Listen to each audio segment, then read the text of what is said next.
push in our community, in our nation, we like to get it off the Schedule 1 schedule. And so there are health benefits to it, and there's studies all over the place. Just ask the person that has, epilepsy and those folks suffering with the delaying diseases. So I think that's a respectful response to your point as why do you think the military doesn't want a pothead because, well, the law says that they can't. And so I think it's incumbent upon policymakers in our position is to look beyond the rhetoric of marijuana. It's something in the field that I'm advocating for right now, but I'm trying to just give both sides of it. That there's a reason why communities are looking at this as a way to address the needs of some of their constituents. You're right, Phil. Folks, and I hope every home is teaching their folks, their young people, not to do drugs. But if they do, and they do get caught up in that peer pressure in that system, you hope they won't be punished for the rest of their life for a simple mistake, even if it was 2 times, 3 times, whatever it may be. And another reason why I think it's important for us to have this conversation is the penalties of this, financial penalties of this hit the people the hardest. We talk about the middle class, and we talk about the wage gap and inequality gap financially is because of things like this that just paying folks for something as minor as a misdemeanor drug charge. And so when we talk about why and the chief used legalization, that's not the conversation. The conversation is decriminalization, meaning a different consequence or outcome for an illegal act. And I think that's very, very important. There's no one up here, I think, is advocating for the use of marijuana. We are advocating for the sensible, common sense approach of penalization of something that I think over time, and which the majority of our community, in my opinion, agree with. And so I think that's kind of important. And I had a conversation before our meeting today with someone, and I asked, hey, what's your stance on it? And they go, I'm not for it. I'm not for decriminalizing it. And then my question back to that person was, do you know people? I'm sure you know folks that are that engage in the activity. And if they were to get caught with it, would it ruin their professions and their careers? The answer was yeah, probably. And that's a shame that we have come to a point where we have respectable folks in our community, and I'm not talking about young people. Young people, there's a lot of things. There's a reason why alcohol, you can't be under 21 to buy alcohol. There's a certain level of responsibility that comes with participating in that drug, or cigarettes being 18. But at the end of the day, I'm trying to process it as I know folks, and do I want their livelihoods stripped or their families to suffer, be burdened with a decision that many of us, I think, consider, if we weren't on record, would say it's a pretty minor charge. So that's just my response to the chief's response to Commissioner Stelman as far as the Schedule 1, and that's something that is way beyond our capacity, unless electing officials that can make that decision at the higher level. But as a local official, I think there's things that we can do to try to make sure our folks have this opportunity to be successful. Before we I want to shake your good but which would you go and then? I was just going to say, I'm going to hear from the public. I think we're going to see this one. We're not going to do a public. We're not going to make any comment. I'm going to start off saying, before since you passed earlier, Commissioner West, Chief, well, I won't say I have a couple of questions. Mine are pretty simple. I think Chief, I have been very public in stating that my bias is against the decriminalization based upon what I know. I was joined with Kay McConnell and Fur back in before written things were written on paper to create the group that became morphed into Interactive Ice over time. Just before it was even just say no. So a lot of my basis is what I've been told. My personal experience is anecdotal, as you alluded to. There's actually a question in here about I need a little bit of exposition. I personally have had very little experience with marijuana. I can't really, I'm not even close to being knowledgeable about it. But I know a number of people who have used marijuana, and a lot of folks obviously have used alcohol. And I have only known one, of all the people that I've known who use marijuana, and there've been a number of those, I've never experienced but one in my whole life that used that to go into harder drugs, whether it be crack cocaine or heroin or anything. And that's, of course, anecdotal. I have known a lot of folks who, although may or may not have gone on to harder drugs from alcohol, it was a much more debilitating use of something, that their life was impacted negatively, a lot worse than anything I ever saw with marijuana use. So, a big question for me is there real data, scientific data saying, is it a great gateway drug to harder things, more addictive things, more detrimental things, or is it always whoever you're just talking to has their own opinion kind of thing? I think, and this is my opinion, again, you're going to be swayed by your own opinions and what you do for your research. Part of what you said was interesting to me because marijuana right now is illegal, where alcohol isn't. Because so you can drink it without feeling that you're breaking a law. Is that why it's abused and it leads to other things? Because a lot of people simply won't do marijuana because it's a criminal offense. So that prohibits them from doing it. But if it's decriminalized and it makes it more available and there's less of a penalty within the abuse act, and we see a corresponding trait or same abuse as you do with alcohol. Because alcohol was what prohibition ended, and now it's readily available. But why? But before you leave that point, keep in mind, I preface this, I know. These are folks who continue to use it. Correct. It's not that they don't use it because it was criminal, is they used it and it never went on to anything else. I don't know of any. I would have to go back and search, and that's what we talked about earlier, that it's an opportunity for us to open up our mind and look at this in a broader sense and get better educated on it. But I just wonder if because marijuana is a legal substance that you haven't seen as a much. Sure, that's a very good point. But do you think there's data out there that somebody has that you can point to, and that's one of your questions? I would imagine that Let me there's just wait on that. That's from the commissioner. So I didn't know if you had specific information or data on that. not Commissioner West? Thank you, Mayor. I'll say my gut reaction to the whole discussion for me is that the way we've handled drugs in general and the war on drugs has been a failure. I think no one now thinks that we're winning that war. And I'm looking for something that is doing something different that maybe reduces the impacts on people. One of the things is the cost to the public of the jail time when someone goes to jail. But that person who's in jail learns other skills that aren't necessarily benefit to society in a lot of cases. So you have layers of cost to this from the beginning to the end. It's interesting comment you were talking about the military, and I'm sure Commissioner Sellers knows more, but my brother served in Vietnam, and from talking to him and meeting some of his buddies, if you took away the soldiers that were using marijuana, it would have been much more difficult to fight that particular war in Vietnam. Chief, I did have one question for you. Do you see a greater incidence of violence with your officers for arresting alcohol or marijuana? You laughed about it. I'm talking about generally. Yeah, I'm thinking how I can best frame that. I don't know if I don't know, Commissioner knows, Russ, if we actually have statistical data to say we get more fights with people that are inebriated as compared to people that are stoned. Well, my question kind of goes back to availability.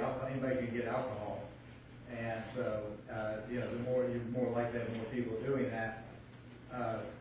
One of the interesting things in reading the preliminary data that's coming out of Colorado to some degree is that as they do the surveys, they're seeing more people are acknowledging that it's no longer hidden that they use it, but there's no statistical evidence that there's an increase in use at this point. In Vancouver, British Columbia, marijuana's been legal for years, and so that'd be one place where we could go and look at some of that data. But I go back to, and the other thing, and it was interesting reading the document that was presented to us. I'm not sure who provided it to us regarding this study from Tampa, but some of the, we've heard this before with drugs, is the racial content of the arrest and the the way they're treated once they get into the judicial system.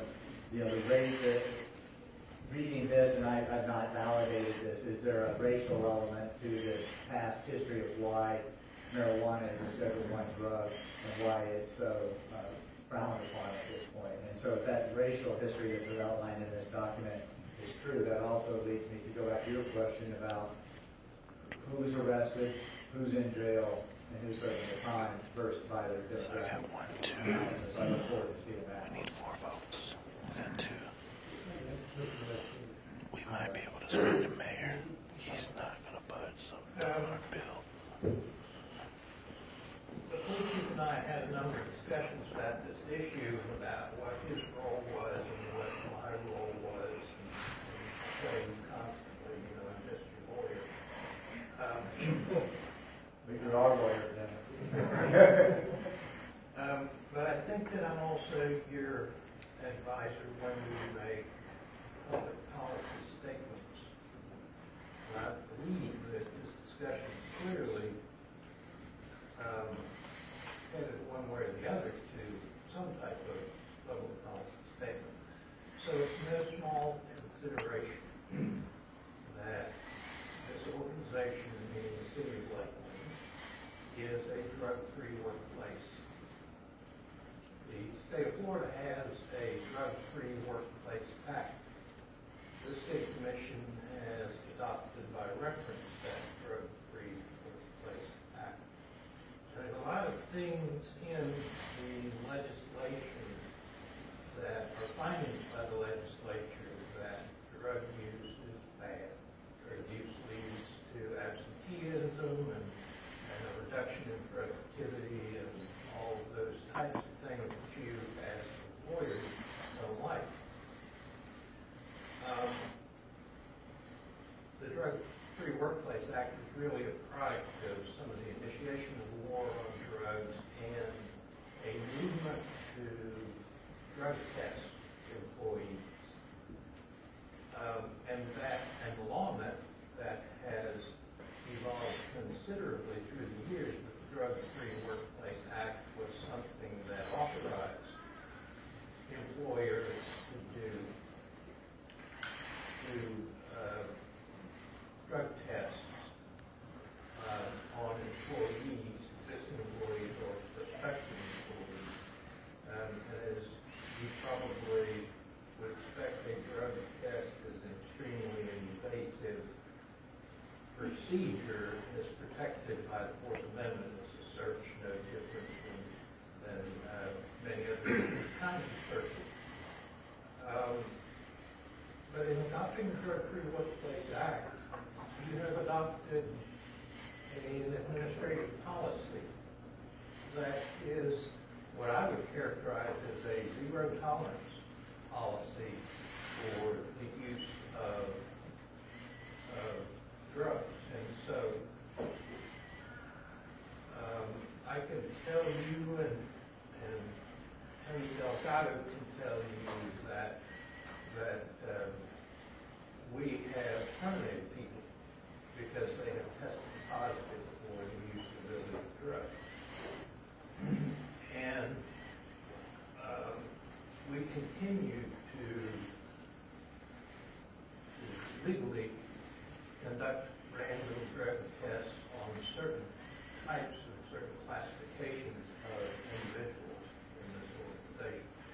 So my point of saying all that is that to the extent that there's a public policy message here, that be very cautious about sending that type of inconsistent or schizophrenic, what I call a schizophrenic message, He's so full of shit. of having this zero tolerance policy Time for new attorney. for your employees, yet to consider some other process related to misdemeanor amounts. That's just my thoughts on public policy implications. On that point, it's a little bit of a stretch for me, although there may be criteria written into the law. It's a stretch for me for you to say, or you to suggest, or even why, first, that if we decriminalize marijuana, that we could not also have a drug-free workforce, because we're not saying we're legalizing, we're saying that we're not going to make the adjudication of the offense as only that is not the same as saying, and therefore we support it, and therefore we think it's okay, and therefore we're not going to have a drug-free workplace. I don't know, those are some stretches, and I'm not ready to make those connections. No, I don't mean, I agree with that, if there is not cause and effect there, but it's just something I need to provide, I understand. it's much broader sense, there is a statement being made. But, Mr. Cole, Yeah, and I appreciate your statement in regards to and I hope we don't get lost in the muddy waters. The issue is the offense, treating the offense differently, not advocating the use. And so I think as much as, and I'm trying to keep my personal opinions out of the conversation because I want data, and I look forward to Tim, the study that you referenced in regards to productivity and absenteeism, and you have a copy of that, because I think that's kind of important, that we know that drug use is as... It's coming to work. And I'm assuming that's when we adopted our policy. We probably use some type of study that said folks that are Alcoholics call it sick. less productive and absenteeism is high. The reason why I want that is if there's data out there, let's get all of it. I said those were legislative findings of the legislatures of Florida. Okay. State. Okay, no, that's accent.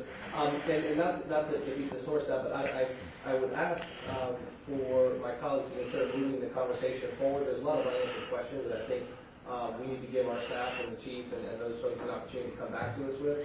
And so, I would hope that we would not necessarily set a policy for this thing, but at least direct staff to get some of that information. At some point, I'd like to hear from the public, because I think there are people I deeply respect that are actually sitting in the audience right now that, I don't know, Commissioner Reed is trying to get to talk today, but that I'd like to hear from. And I'm sure as the conversation moves forward, there will be folks that communicate with us, and the more we can involve their input, I think a lot of our questions will get answered, especially from those folks like Andy Ellison, who does a fabulous job with Direct Alliance and then is on our campus, deals like almost every week, working on our youth. That's someone I'd like to speak with, and hear from. and what you said was important part of the vetting process to make sure that we recognize that we don't have any consequences. So that's not a criticism, Tim. I just want to make sure that I don't want to leave that. Thank you for that.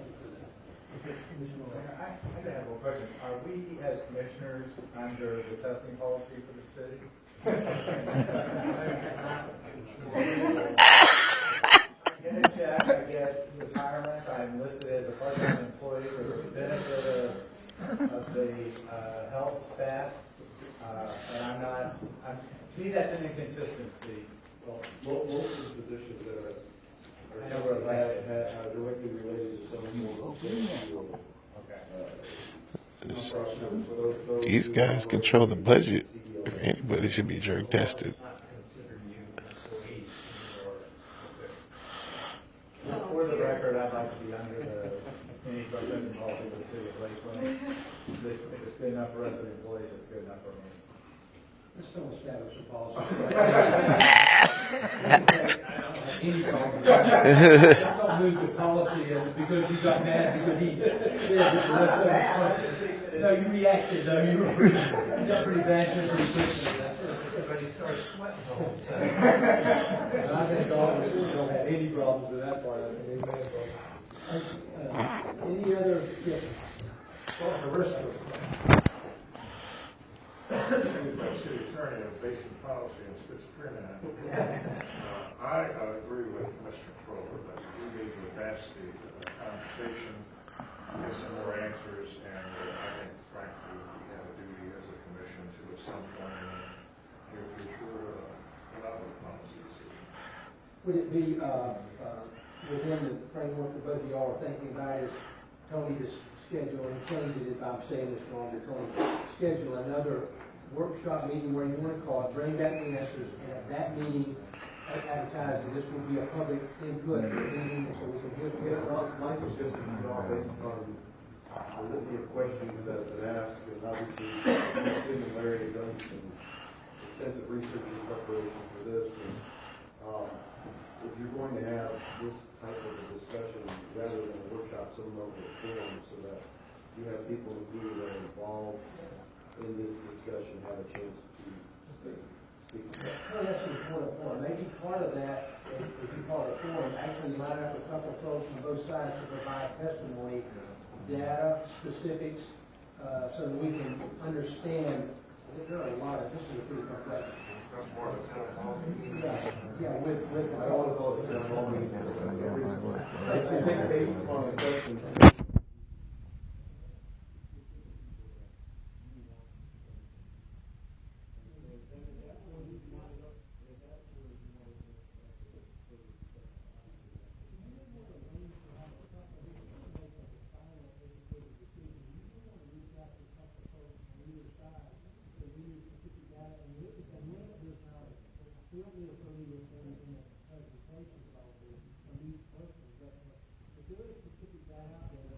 that an Angie Austin could bring to us, I think that would be important.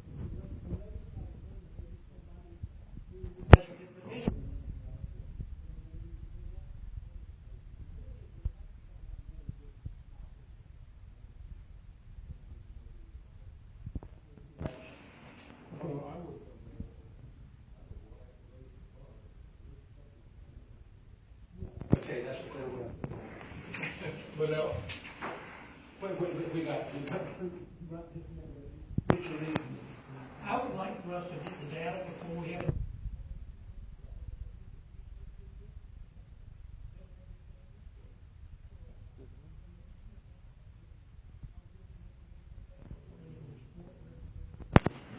I would like to see the questions that have been asked, accumulated and reviewed and I first. think that's wise, but understand too, some of the data that we've been asked to collect are going to come from some of the subject matter experts, because obviously, your city staff probably is not a subject.